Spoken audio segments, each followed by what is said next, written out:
안녕하세요. 만약에 말이죠, 시장 1위랑 2위 기업이 딱 합쳐서 누구도 넘볼 수 없는 거대한 공룡이 되려고 한다면 법은 과연 어떤 판단을 내릴까요? 오늘은 빅데이터 시장을 배경으로 한 거대한 야망과 또 그걸 가로막는 차가운 법적 현실이 부딪힌 아주 흥미로운 이야기 속으로 한번 들어가 보겠습니다. 이야, 이 패기 넘치는 선언. 바로 국내 빅데이터 플랫폼 1위, 데이터킹의 A 대표가 한 말입니다. 2위 업체 인포마스터를 인수해서 말 그대로 누구도 따라올 수 없는 데이터 제국을 만들겠다는 엄청난 계획을 세운 거죠. 근데 이때는 아무도 몰랐습니다. 이 한마디가 거대한 법정 드라마의 시작이 될 줄은요. A 대표가 그린 그림은 아주 단순하고도 강력했습니다. 뭐냐면 두 회사가 가진 어마어마한 사용자 데이터를 그냥 하나로 합치는 거예요. 그렇게 되면 경쟁사들은 절대 흉내도 못 낼 완벽한 맞춤형 알고리즘이 탄생하는 거죠.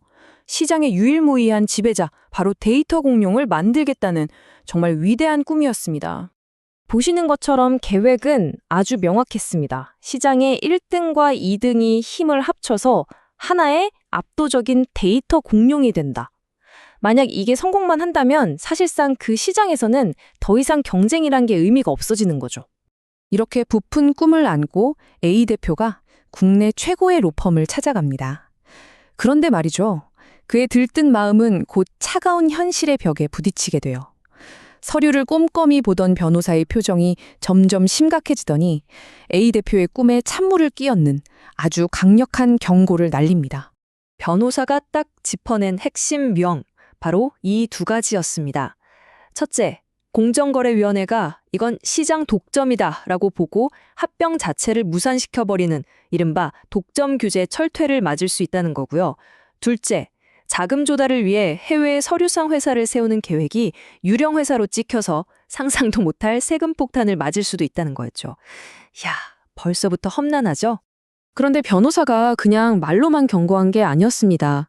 A 대표의 계획이 왜 얼마나 위험한지를 아주 생생하게 보여주기 위해서 과거에 실제로 있었던 두 개의 아주 유명한 판례를 꺼내듭니다.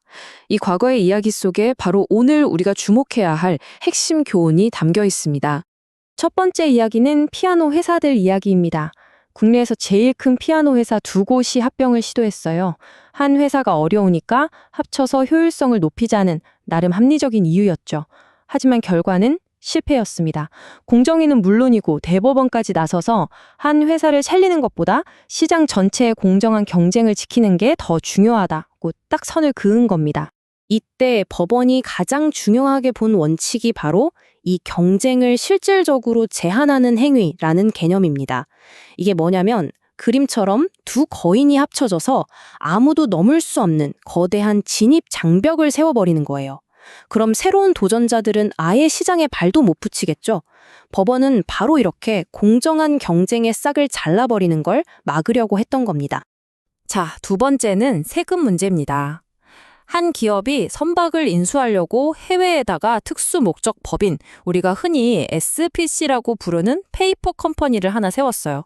그런데 국세청이 이걸 보고 이거 실체도 없는 유령회사 아니냐면서 어마어마한 세금을 부과한 사건이 있었습니다.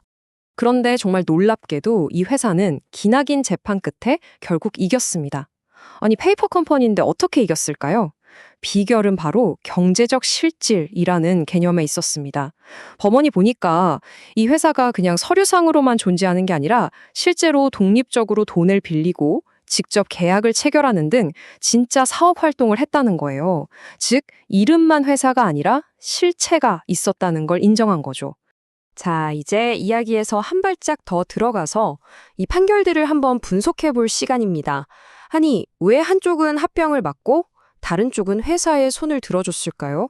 이 상반된 판결 뒤에 숨어 있는 법원의 핵심적인 판단 기준, 그 두 가지 중요한 원칙을 지금부터 파헤쳐 보겠습니다. 모든 독점 분쟁은 바로 이 질문에서 시작된다고 해도 과언이 아닙니다. 그래서 당신들이 경쟁하는 관련 시장의 범위가 정확히 어디까지인가? 이 질문에 어떻게 답하느냐에 따라서 한 기업은 수많은 경쟁자 중 하나가 되기도 하고 시장을 완전히 장악한 독점자가 되기도 합니다. 예를 들어서 A 대표 측이 우리는 그냥 전체 IT 앱 시장에서 경쟁하는 수많은 회사 중 하나일 뿐입니다. 라고 주장한다고 해보죠. 이 차트처럼요. 그럼 두 회사를 합쳐도 점유율은 고작 15%밖에 안 돼요. 전혀 독점처럼 안 보이죠. 하지만 법원의 시각은 완전히 다릅니다. 시장을 훨씬 더 좁고 구체적으로 예를 들어 외식업 빅데이터 분석 시장으로 한정해서 보는 거예요. 자, 이 슬라이드를 보는 순간 아 하는 느낌이 오시죠? 갑자기 점유율이 90%로 치솟으면서 빼도 박도 못하는 독점 기업이 되어버리는 겁니다. 이것이 바로 관련 시장을 어떻게 정하느냐의 마법이자 무서움이죠. 이 표가 오늘 이야기의 핵심을 딱 요약해 줍니다. 법원의 판단 기준은 결국 두 개의 큰 기둥 위에 서 있는 셈이에요. 첫째, 시장의 건강성, 즉 이 합병이 공정한 경쟁을 망가뜨리는가. 둘째, 실질 과세 원칙, 즉 서류가 아니라 실제 경제 활동을 보고 세금을 매겨야 하는가. 결국 법원이 지키려는 건 개별 기업의 이익이 아니라 시장 전체의 건강성과 경제 활동의 진실성이었던 겁니다. 자, 그럼 이 복잡하고 흥미진진한 법정 드라마에서 우리가 사업을 할 때 당장 써먹을 수 있는 교훈은 뭘까요? 지금 뭔가를 준비하고 계신 분들을 위해 오늘 이야기의 핵심만 쏙쏙 뽑아서 실용적인 팁으로 정리해 드릴게요. 이 네 가지는 정말 꼭 기억해 두세요. 첫째, 데이터 합병이라고 해서 독점 심사를 피해 갈 수 없습니다. 반드시 사전에 법적 검토를 받아야 해요. 둘째, 우리 회사가 경쟁하는 진짜 시장이 어디인지 정확히 파악해야 합니다. 셋째, 합병하면 효율성이 올라간다고 주장하려면 그걸 뒷받침할 압도적인 데이터가 필요합니다. 마지막으로 혹시 SPC를 만드신다면 반드시 실제 사업 활동의 증거, 즉 경제적 실질을 꼼꼼하게 남겨두셔야 합니다. 결국 오늘의 교훈은 아주 명확합니다. 법원은 우리가 아무리 영리하게 서류를 꾸미고 계획을 짜더라도 그것보다는 시장 전체의 공정한 경쟁 환경, 그리고 눈에 보이는 실제 경제 활동, 즉 실질을 훨씬 더 중요하게 본다는 사실입니다. 마지막으로 이 질문을 한번 던져보면서 마무리할까 합니다. 혁신을 위해 치열하게 경쟁하는 시대잖아요. 때로는 힘을 합쳐야 더 큰 시너지를 내기도 하죠. 과연 어디까지가 시장을 발전시키는 똑똑한 전략이고 어디부터가 경쟁을 파괴하는 불법적인 독점일까요? 이 경계선에 대해 여러분도 한번 깊이 생각해 보시면 좋겠습니다.